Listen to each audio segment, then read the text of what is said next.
Welcome to a journey through time, to 18th century Barcelona, a city where the sound of the Mediterranean blended with the voices of dock workers, the creaking of wooden piers, the ringing of bells, and the dull echo of marching soldiers.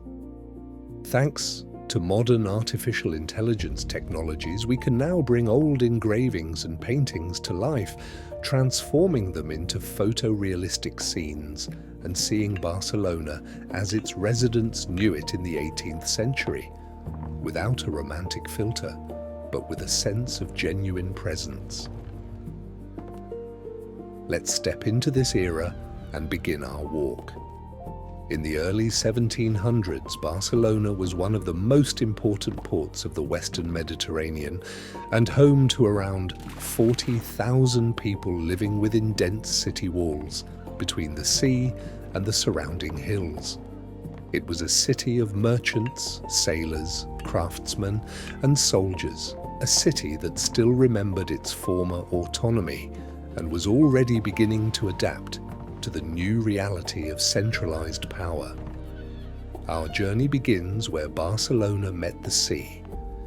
In the 18th century, the city was not separated from the water by wide boulevards or promenade embankments. The sea came almost right up to the buildings, and the shoreline was a mix of sand, wooden piers, and temporary docks. Early in the morning, fishing boats returned with their catch, nets heavy with fish and decks wet with salt water.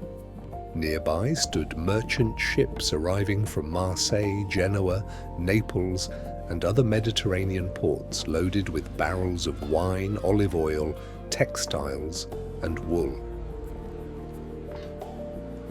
Larger vessels waited offshore, while smaller boats moved between them, transporting goods and people. The sea fed Barcelona, provided income and connected it to the outside world, but it also reminded the city of its dangers as enemy fleets could appear from the same direction. Near the shoreline rose the city walls and bastions, part of a complex defensive system that shaped Barcelona's appearance in the 18th century.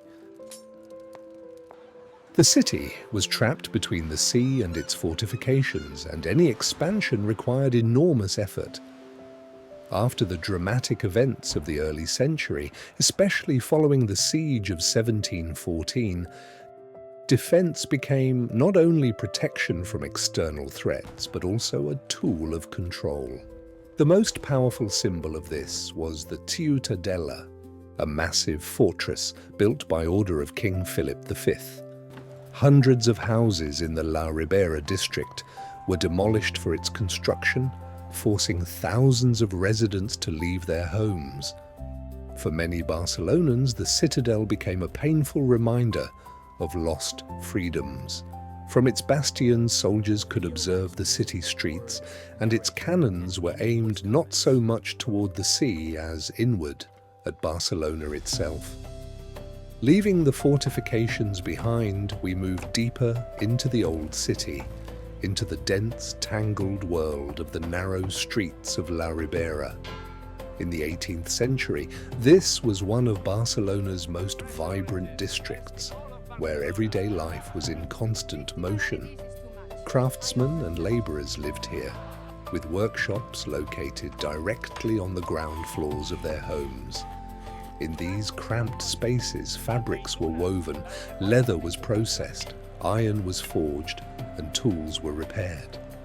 The streets were so narrow that the upper floors of buildings almost touched, blocking out sunlight. Even during the day, the area remained in semi-darkness, and at night, the city was lit only by a few oil lamps and light from windows.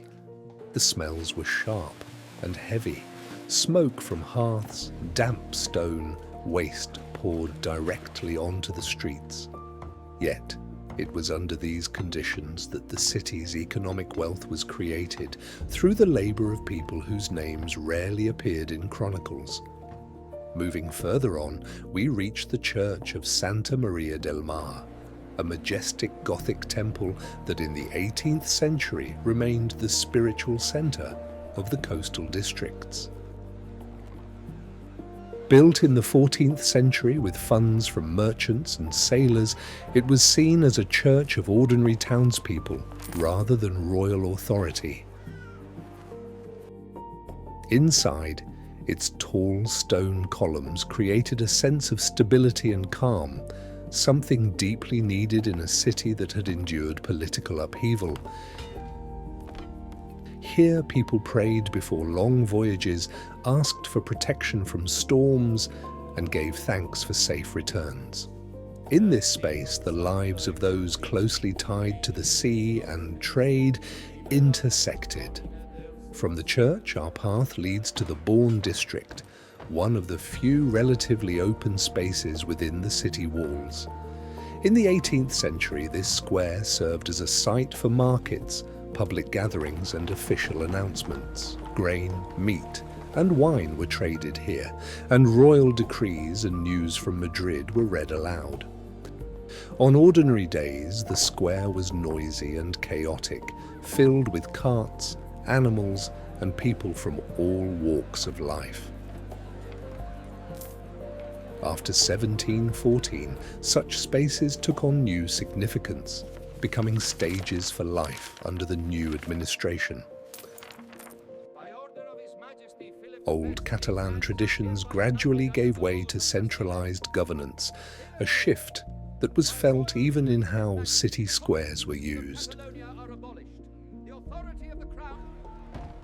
Nearby were port markets and custom zones where goods from across the Mediterranean were inspected, weighed and taxed.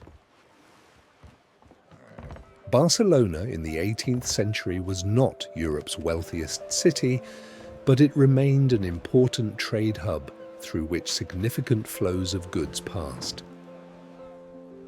Merchants closely followed political developments, knowing that any decision by the crown could affect trade privileges, duties, and routes.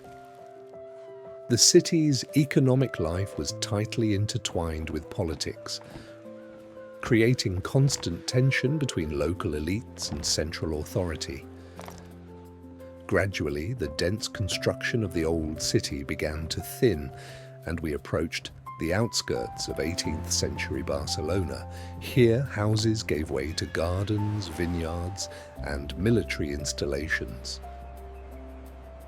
Beyond the walls, life was calmer and almost rural, yet increasingly shaped by the needs of the state and the army. These areas served as a buffer between the city and the surrounding world, reminding residents that Barcelona remained a fortress, constrained by its walls and controlled from the outside. Despite destruction, displacement, and strict oversight, Barcelona continued to live. People kept working, trading, building, and preserving their customs. The city was not static. It constantly adapted to new conditions, balancing between the sea, craftsmanship, and power. The streets, markets, and buildings we have seen formed the foundation for changes that would come in the second half of the 18th century, leading Barcelona into a new historical phase.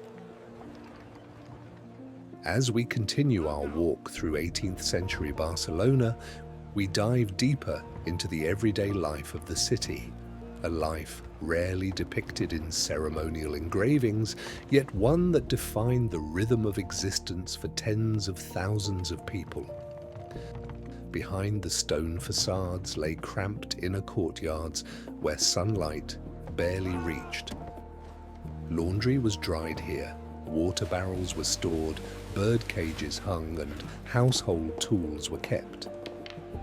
Children played among puddles and trash, women washed clothes, and elderly residents spent hours in the shade, escaping the summer heat. In the 18th century, these courtyards were essential elements of urban life, serving as shared spaces amid extreme density. If you listened closely to the city early in the morning, you would hear it gradually waking up. With the first rays of sunlight, workshops opened, hammers struck, and looms creaked. Donkeys and mules pulled carts of goods to markets, while vendors shouted prices for fresh bread, vegetables, and fish. Water carriers hauled heavy barrels, supplying homes with water, as centralized plumbing did not yet exist and clean water was a constant concern. Most residents depended on wells and rainwater, and during dry months, shortages were especially severe. We approach buildings that in the 18th century played crucial social roles: hospitals, shelters, and monasteries. One such place was the Hospital of Santa Creu, a large medical institution that cared for the poor, the sick, and the wounded. In an era when medicine was only beginning to move beyond medieval concepts, treatment often consisted of care, prayer, and basic hygiene. Still, such institutions were vital to city life, especially during epidemics that regularly swept through Europe. Disease did not discriminate by social status, and fear of illness was part of everyday consciousness. Monasteries and religious orders also fulfilled functions far beyond spiritual life. They ran schools, orphanages, distributed food to the poor, and provided temporary shelter to those on the edge of survival. In 18th century Barcelona, religion was not only a matter of faith, but a key element of social infrastructure, particularly in the absence of a developed state welfare system. As the day progressed, the city grew louder and more crowded. Markets filled with people and smells blended into a heavy, almost tangible air. Representatives of all social classes could be seen, from wealthy merchants in neat clothing to day laborers seeking occasional work. Trade moved slowly, with bargaining and long conversations, as every coin mattered. For many families, buying food for the day was the main, and sometimes the only, priority. As the sun began to set, Barcelona gradually changed its appearance. The heat subsided, and people came out to enjoy the cooler air. Taverns and cafes lit their lamps, voices, laughter, and the smell of wine spilled into the streets. News, rumors, and political events were discussed, passed from mouth to mouth. Though open criticism of authority could be dangerous, conversations about taxes, obligations, and injustices grew more common, especially among craftsmen and traders. Nighttime Barcelona was a city of contrasts. Main streets were still lit by scattered lanterns, but most districts sank into darkness. Moving through narrow streets was unsafe, and many avoided going out unless necessary. City guards patrolled to maintain order, yet crime remained part of life in a major port. Still, night also offered a degree of freedom, moments when the city felt less controlled, and its inhabitants allowed themselves small liberties. Beyond the city walls, life followed a different rhythm. Fields, gardens, and small settlements supplied Barcelona with food. These rural areas were gradually drawn into the city's orbit, becoming part of its economic system. Farmers depended on urban markets, while the city relied on their harvests. The 18th century marked a time when this interdependence strengthened, laying the groundwork for future growth beyond the old walls. Yet the walls remained an impenetrable boundary. They limited expansion, intensified overcrowding, and worsened sanitary conditions. more voices began calling for change, though real transformation still seemed distant. 18th century Barcelona lived in a state of restrained tension between past and future, between tradition and inevitable transformation. And yet, it was during this period that the city's character was shaped. Barcelona learned to survive under constraints, adapt to external control, and find opportunities for development even within tight limits. The city preserved its connection to the sea, its craftsmanship, and an inner resilience that would carry it into the 19th century, ready for major change. The streets, courtyards, markets, and buildings we walked through today became the foundation for Barcelona's future transformation. In the next century, the walls would be torn down, the city would burst beyond its limits, and rapid growth would begin. But the roots of that expansion lie here, in the 18th century, in the everyday lives of ordinary people whose names history barely preserved.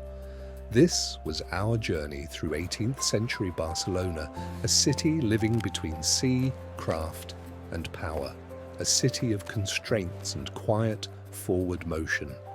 Write in the comments which city and which era you would like to see in our next journey, and perhaps it will come alive in our next video. As always, see you in the past.